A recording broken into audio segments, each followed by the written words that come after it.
నాకు దారి కూడా కనిపించకుండా ఉంది. సో నేను పక్కకి ఆపేసుకున్నాను. నాకేమీ కనిపించటం లేదు. చెట్ల కిందకి వెళ్ళాలన్నా కూడా భయంగానే ఉంది. చూడండి ఎంత ఫాస్ట్గా వస్తుందో గాలి అండ్ రైన్ మిక్స్. ఇప్పటి వరకు అసలు ఏ మబ్బు కానీ గాలి కానీ ఏమీ లేదు. సడన్గా వచ్చింది. సో నేను ముందుకు వెళ్ళాలంటే కొంచెం ఇబ్బందిగా ఉంది. చెట్లు ఎక్కడైతే పడిపోతాయా అనేది ఒక రకమైన భయం. చెట్లు లేని చోట దూరంగా నేను ఆపుకోవటం అనేది జరిగింది.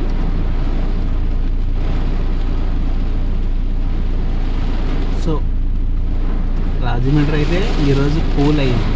ఇప్పటి వరకు ఒక్కపోతతో ఉంది, ఇప్పుడు కూల్. వెదర్ చాలా బాగుంది.